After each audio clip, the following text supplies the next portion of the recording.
Hello everyone. Agastya GS academy के online platform पे आप लोगों का स्वागत है।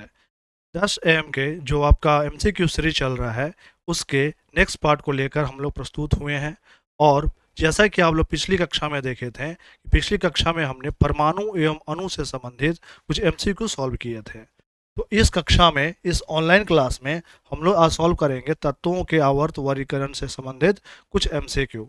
आपका जो ये चैप्टर होगा इसमें से आपके संभावित एक या दो प्रश्न रह सकते हैं जो कि आने वाले बहुत सारे एग्जाम्स में, जैसे एडीओ बिहार एसआई, बिहार सचिवालय में काफ़ी महत्वपूर्ण साबित होंगे। क्लियर है? तो इस प्रकार से हम लोग स्टार्ट करते हैं अगले चैप्टर की ओर। चलिए, तो पहला प्रश्न है, आधुनिक आवर्त सारणी में कुल कितने आवर्त हैं? आधुनिक आवर्त सारणी में कुल कितने आवर्त हैं? आपको याद रखना है कि आधुनिक आवर्त सारणी में कुल कितने आवर्त हैं? 7 आवर्त हैं। आवर्त की संख्या कितनी है? 7, जिसे पीरियड भी कहा जाता है। और वर्ग की संख्या कितनी है? 18। आधुनिक आवर्त सारणी को किसने बनाया था, इन्वेंट किया था? ये बनाया था हेनरी जिले। ठीक है। आधुनिक आवर्त सारणी किस पे आधारित है? तो आधुनिक आवर्त सारणी आपके तत्वों के परमाणु संख्या के बढ़ते क्रम पर आधारित है। इसके पहले और भी वैज्ञानिक हैं, जैसे डॉबेराइनर, जॉन न्यूलैंड, दमित्री मेंडलीव। उनका जो आवर्त सारणी था किस पे आधारित था? परमाणु के द्रव्यमान के बढ़ते क्रम पे। लेकिन हेनरी मोजले ने आधुनिक आवर्त सारणी बनाया, वह किस पे आधारित था? तत्वों के परमाणु संख्या के बढ़ते क्रम में, जिसमें आवर्त की संख्या कितनी थी? जिसमें आवर्त की संख्या कितना है? 7, और वर्ग की संख्या कितना है? 18। तो आवर्त कितना हो जाएगा? 7। नेक्स्ट है, आधुनिक आवर्त सारणी में वर्गों की कुल संख्या कितनी है? तो हमने अभी जस्ट बताया, वर्गों की संख्या कितना है? 18, 18। क्लियर है? नेक्स्ट है, आवर्त सारणी का सबसे बड़ा तत्व कौन सा होता है? अर्थात आवर्त सारणी में किस तत्व का आकार सबसे बड़ा है? वह कौन सा है? फ्रांसियम। कौन सा तत्व है? फ्रांसियम। जैसे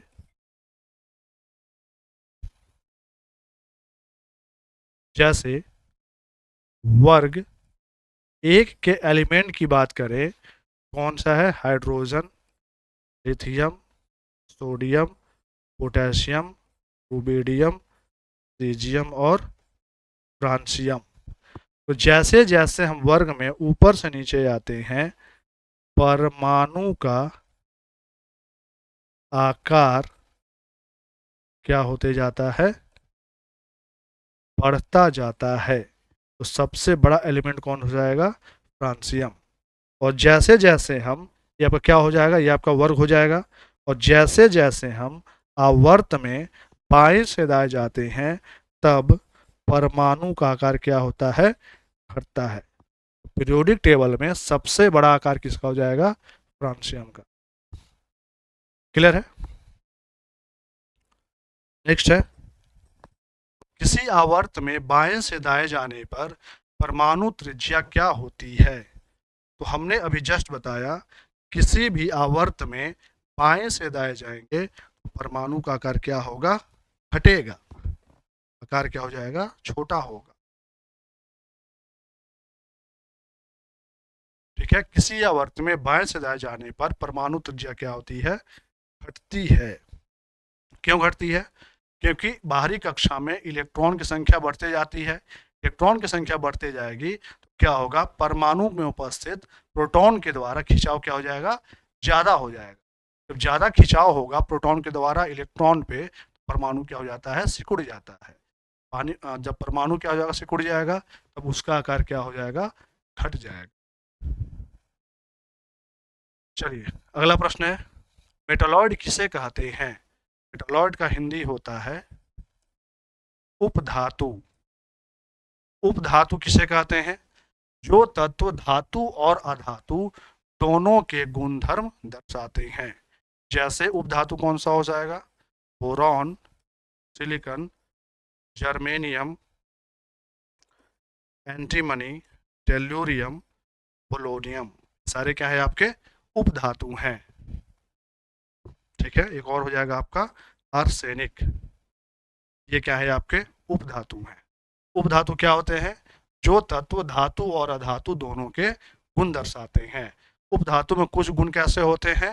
धातु की तरह लश्चर होते हैं, चमक होती है। कुछ गुण कैसे होते हैं? अधातु की तरह। क्लियर है? आवर्त तत्वों को नोबल गैस या उत्कृष्ट गैस कहा जाता है। नोबल गैस कौन कौन सा हो जाएगा? Helium, neon, argon, krypton, xenon और रेडॉन। ठीक है, तो वर्ग कौन सा हो जाएगा? 18। सबसे लास्ट वाला होता है वर्ग संख्या 18। क्या होता है आपका? उत्कृष्ट गैस होता है। इस प्रकार से क्या है? वर्ग सारणी। लास्ट वाला क्या हो जाएगा आपका? जो हो जाएगा उत्कृष्ट गैस, यानी कि नोबल गैस।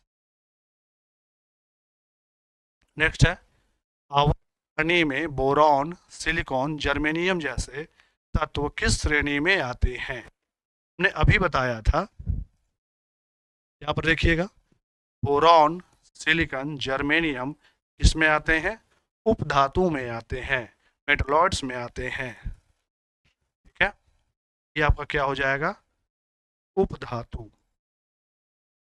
उपधातु मतलब क्या हो गया? मेटलॉइड। क्लियर है? टोटल उपधातु की संख्या कितनी है?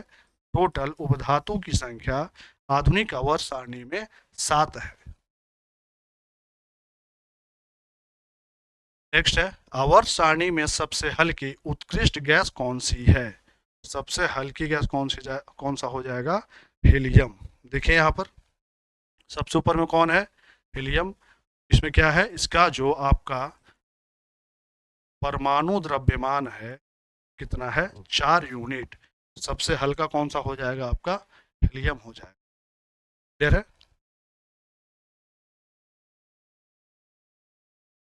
आंसर क्या हो गया आपका? हीलियम। ठीक है, नेक्स्ट है किसी वर्ग में ऊपर से नीचे जाने पर तत्वों की धात्विक प्रकृति क्या होती है? धात्विक प्रकृति क्या होता है?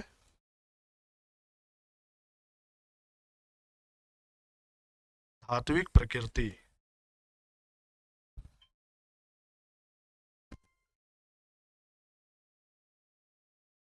धात्विक प्रकृति क्या होगा? कोई तत्व जितना आसानी से इलेक्ट्रॉन त्याग करता है, डोनेट करता है, उसकी धात्विक प्रकृति उतना ही क्या होती है? अच्छी होती है। किसी वर्ग में ऊपर से नीचे जाने पर तत्वों की धात्विक प्रकृति क्या होगा? बढ़ेगा। क्यों बढ़ेगा? क्योंकि कक्षा की संख्या बढ़ती है। जब कक्षा की संख्या बढ़ेगी तो बाहरी कक्षा से इलेक्ट्रॉन को निकालना क्या होगा? आसान होगा। इलेक्ट्रॉन को निकालना क्या होगा? आसान होगा। जितना आसानी से बाहरी कक्षा से इलेक्ट्रॉन को निकालेंगे उसकी धात्विक प्रकृति उतना ही क्या होगी? बढ़िया होगी। ठीक है, नेक्स्ट है मेंडलीव की आवर्त सारणी किस पर आधारित थी? मैंने अभी शुरुआत में ही बताया कि मेंडलीव की आवर्त सारणी परमाणु द्रव्यमान पर आधारित थी। ठीक है, जबकि हेनरी मोजले का जो आधुनिक आवर्त सारणी है किस पर आधारित है? परमाणु संख्या पर आधारित है। नेक्स्ट है आधुनिक आवर्त सारणी किस पर आधारित है? हमने अभी बताया किस पर आधारित है? परमाणु संख्या पर आधारित है। नेक्स्ट है, आवर्त सारणी के वर्ग एक के तत्वों को क्या कहा जाता है? आधुनिक आवर्त सारणी के वर्ग एक के तत्व मैंने अभी बताया, कौन कौन से हैं? Hydrogen, lithium, sodium, potassium, rubidium, caesium और फ्रांसियम। इनको कहा जाता है क्षार धातु। क्या कहा जाता है? क्षार धातु, अल्कलाइन मेटल। उसके बाद है, निम्नलिखित में से कौन सा तत्व हैलोजन वर्ग का सदस्य नहीं है? क्लोरीन, क्लोरीन, ब्रोमीन, आयोडीन होना चाहिए। क्या आ गया? ऑक्सीजन। और ऑक्सीजन किस वर्ग का है? यह है आपका वर्ग 16। कौन सा सदस्य हैलोजन का नहीं है, हैलोजन ग्रुप का नहीं है, तो कौन सा हो जाएगा? ऑक्सीजन। यहाँ क्या होना चाहिए था? यहाँ पर होना चाहिए था आयोडीन। क्लोरीन, क्लोरीन, ब्रोमीन और आयोडीन, नहीं हो जाएगा आपका ऑक्सीजन। ठीक है।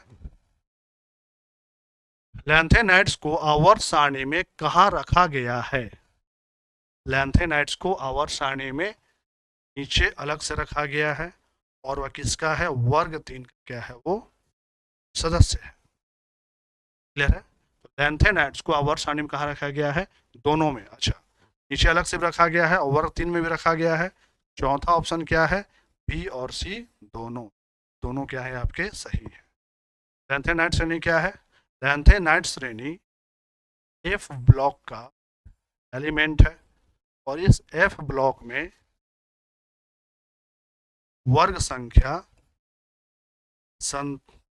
परमाणु संख्या 57 से लेकर परमाणु संख्या 71 तक के जो तत्व हैं किस ब्लॉक में है? वो एफ ब्लॉक में है। ठीक है। एफ ब्लॉक का जो ऊपर का जो आपका क्या है, इस तरीके का रो है, वो क्या है आपका? लैंथेनाइड श्रेणी। कहाँ से शुरू होता है ये? लैंथेनम से। लैंथेनम के आधार पर सबका नाम क्या हो, किस श्रेणी का हो गया सदस्य? बाकी सब लैंथेनाइड श्रेणी का सदस्य होगा, जो कि आपका किसका है? वर्ग 3 का है, और इससे अलग से नीचे क्या किया गया है? रखा गया है। क्लियर है? किसी आवर्त में बाएं से दाएं जाने पर विद्युत ऋणात्मकता क्या होती है? किसी आवर्त में जब बाएं से दाएं जाइएगा तब उसका इलेक्ट्रोनेगेटिविटी क्या होता है? बढ़ता है। विद्युत ऋणात्मकता क्या होता है? इलेक्ट्रॉन को खींचने की प्रवृत्ति। इलेक्ट्रॉन को खींचने की प्रवृत्ति का मतलब क्या हो गया? वह क्या होगा? अधातु होगा। अधातु क्या करता है? इलेक्ट्रॉन को प्राप्त करता है। ठीक है। और सबसे ज्यादा जो इलेक्ट्रोनिगेटिव एलिमेंट है वो कौन सा है आपका? फ्लोरीन। ठीक है। फ्लोरीन क्या करता है? किसी भी धातु से इलेक्ट्रॉन को क्या करता है? प्राप्त करने की कोशिश करता है, बाकी अधातुओं की तुलना में। किसी आवर्त में बाएं से दाएं जाते हैं, विद्युत ऋणात्मकता क्या होता है? बढ़ता है। ठीक है। वह तत्व प्रोटॉन होता है, कौन सा है? मैंने बताया था, जितना आपका परमाणु संख्या होगा उतना ही उसमें क्या होगा? प्रोटॉन की संख्या होगा। ठीक है। प्रोटॉन की संख्या होगा। तो परमाणु संख्या कितना है? तो परमाणु संख्या कितना है? एक। प्रोटॉन की संख्या कितना हो जाएगा? एक। एक किसका परमाणु संख्या है आपका? हाइड्रोजन का। आंसर क्या हो जाएगा आपका? हाइड्रोजन। ठीक है। ऑक्सीजन का कितना होता है? 16। हीलियम का कितना होता है? 2। नियॉन का कितना होता है? नियॉन का होता है हीलियम नियॉन, इसका होता है आपका 10, हीलियम का होता है आपका 2। ठीक है।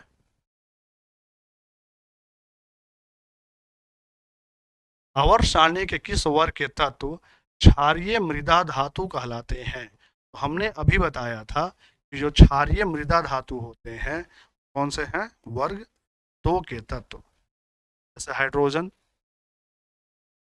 हीलियम परमाणु संख्या 1, परमाणु संख्या 2। Lithium 3, beryllium 4। ठीक है, तो इसमें क्या आता है,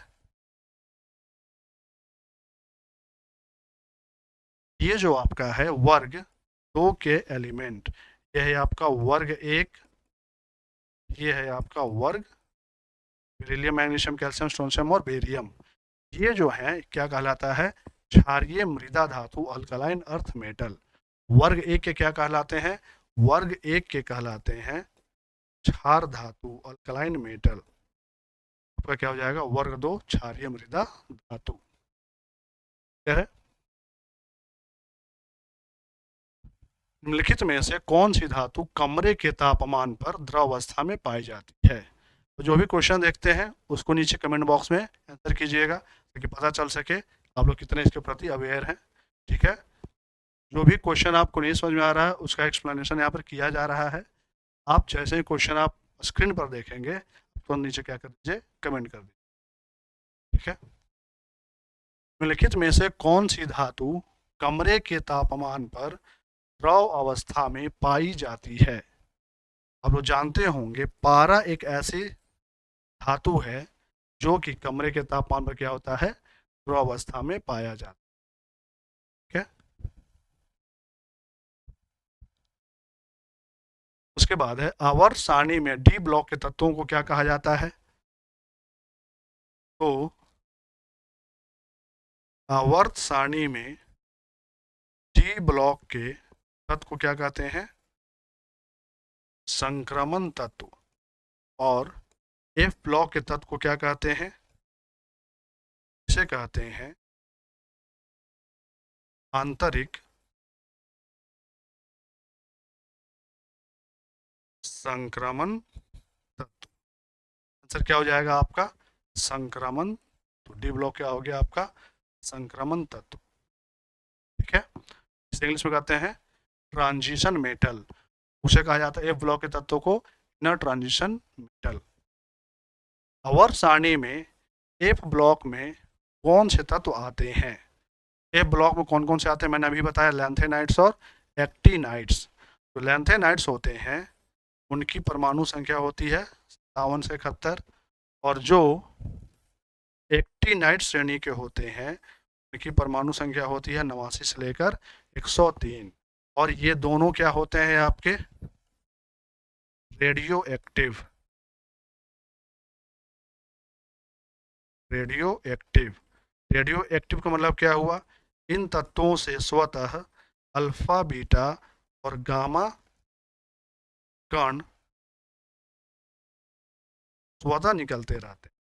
तो ए ब्लॉक के जितने भी एलिमेंट हैं सारे क्या होते हैं, रेडियो एक्टिव एलिमेंट होते हैं। क्लियर है। नेक्स्ट है, किसी वर्ग में ऊपर से नीचे जाने पर परमाणु का आकार क्या होता है। एग्जाम्पल, वर्ग 1,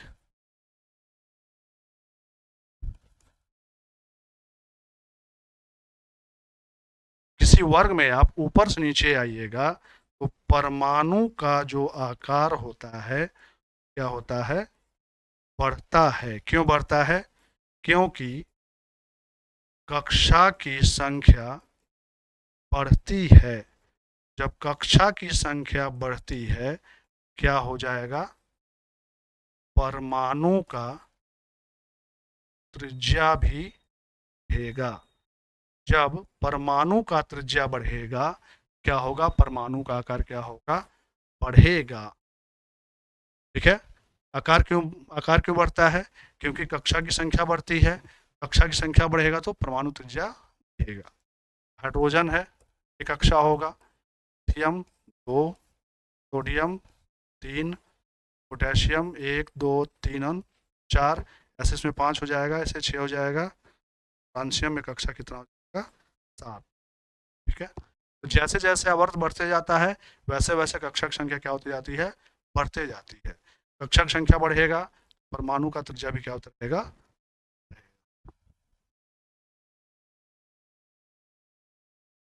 नेक्स्ट है, निम्नलिखित में से कौन सा तत्व अधातु है। तो सोडियम क्या है, धातु है।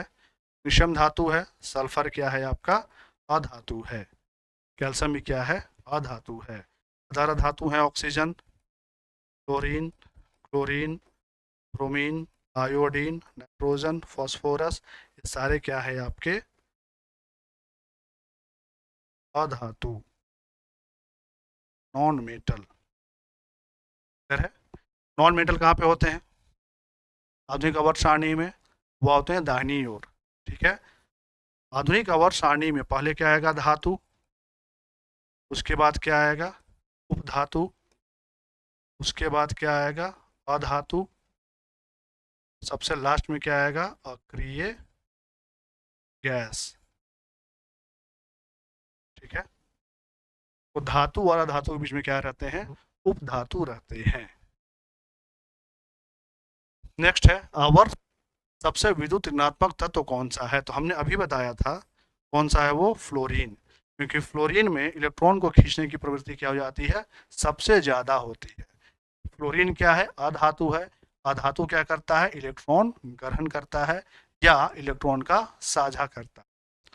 आधुनिक आवर्त सारणी में सबसे विद्युत ऋणात्मक तत्व कौन है?